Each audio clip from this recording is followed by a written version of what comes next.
This is a video in clinical medicine from the New England Journal of Medicine.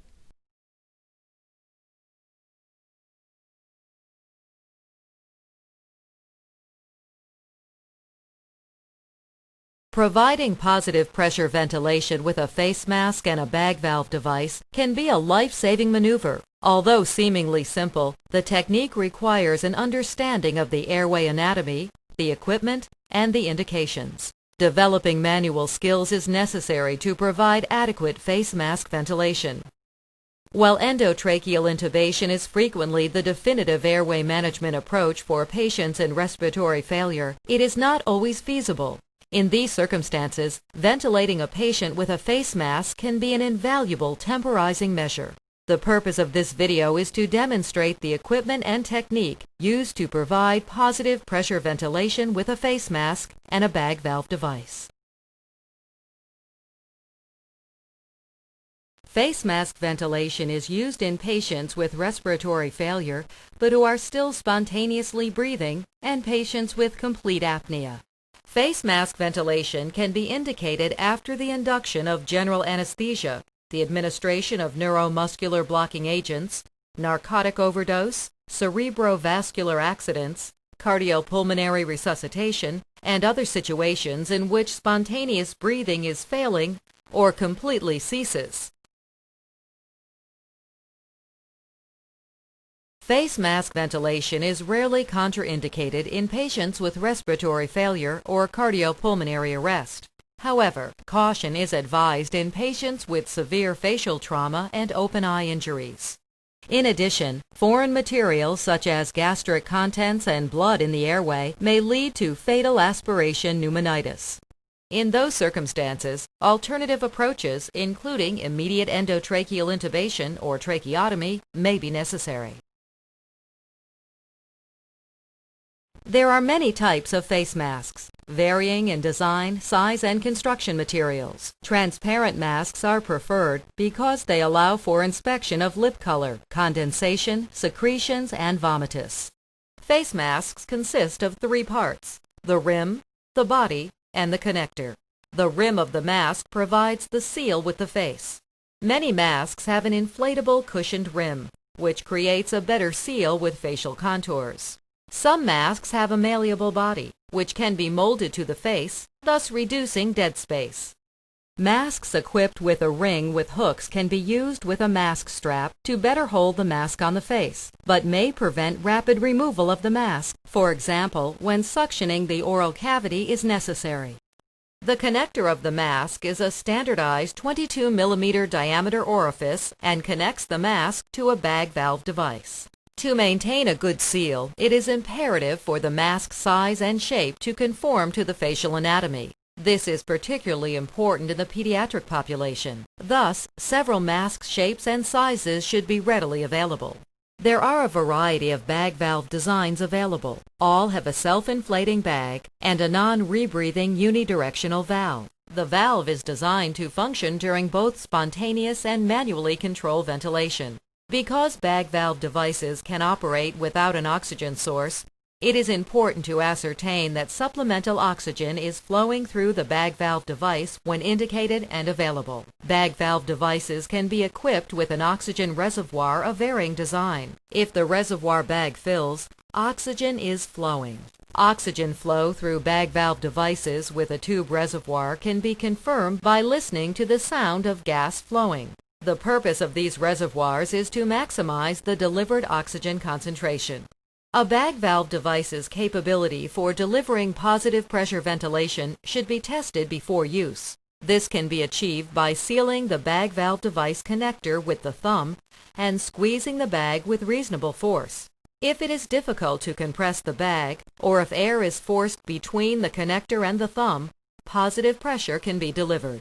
Whenever possible during face mask ventilation, suction should be readily available. Airway management adjuncts such as oral or nasal airways may need to be used.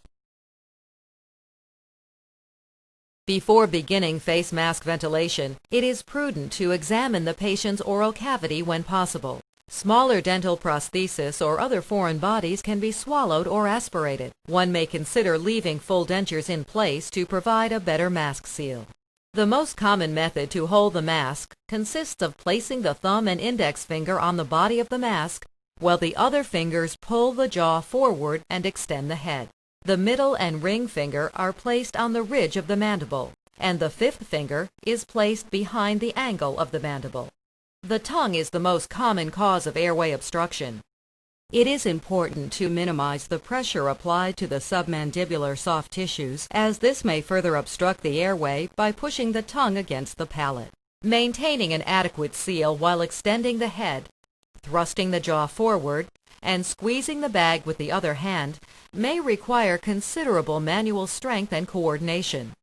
Extreme caution is advised in patients with cervical spine injuries, in which flexion or extension of the neck is contraindicated. In this situation, the jaw thrust maneuver alone, without head extension, is recommended. It may be difficult or impossible to maintain an adequate seal using only one hand. This challenge can occur in obese or edentulous patients, or in those with abundant facial hair. Additionally, large patients may present a challenge for individuals with small hands or with insufficient manual strength or dexterity. In these situations, the mask can be held with two hands, with each hand positioned as described in the one-hand technique. A second person compresses the bag valve device. Regardless of the technique used to ventilate the patient with a face mask, adequate ventilation can be assessed by inspecting and auscultating the chest and abdomen. The chest rising and falling and breath sound synchronous with the delivered tidal volume suggest adequate ventilation. Gurgling epigastric sounds and tympanic abdominal distension indicate gastric insufflation and poor ventilation. Other monitoring tools such as pulse oximeter and a carbon dioxide detector can be very valuable. Occasionally, it is difficult or impossible to provide ventilation unless an oral or nasal airway is inserted. These devices are most helpful when the cough and gag reflexes are absent. Insertion in patients with intact reflexes may precipitate coughing, vomiting, and laryngospasm. When used, the appropriate size device must be selected in order to avoid worsening of the airway obstruction. Too small an oral airway may push the tongue against the oropharynx. Too large an oral airway may push against the epiglottis and trigger laryngospasm. The correct size of an oral airway may be estimated by holding the airway next to the patient's mouth. The tip should reach the angle of the mandible and no further. An oropharyngeal airway can be inserted by depressing the tongue with a tongue blade and advancing the airway towards the base of the tongue. Alternatively, the airway can be inserted upside down and then rotated 180 degrees as it is being advanced posteriorly. In general, nasopharyngeal airways are better tolerated than oral airways when airway reflexes are present. They are particularly useful when the mouth cannot be opened. The simplest method of estimating their appropriate length is by correlating it with the external anatomy of the face and neck and taking into consideration the patient's height. Nasopharyngeal airways should be thoroughly lubricated and advanced perpendicular to the face and parallel to the floor of the nose, not towards the roof of the nose. They must be used with extreme caution in patients with facial injuries, basilar skull fractures, and coagulopathy, weighing the risk of further injury and bleeding against the need for oxygenation. Raising the head of a bed may facilitate the delivery of adequate tidal volumes, but may be contraindicated because of hemodynamic instability or may be impossible, for example, if the patient is on the floor.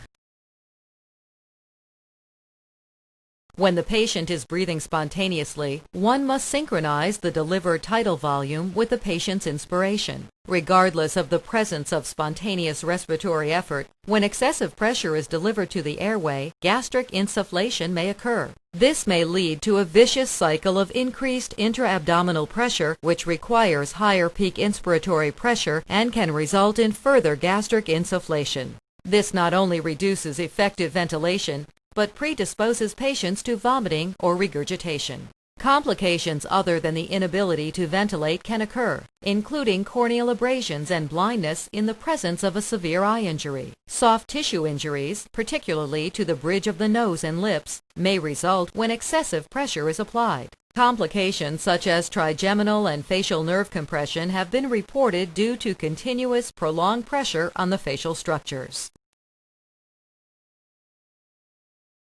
Discontinuation of face mask ventilation depends on clinical circumstances. Patients may require a more definitive airway management, such as endotracheal intubation. On other occasions, all that is needed for patients to recover completely is effective face mask ventilation with oxygen. Every physician should be familiar with this potentially life-saving technique.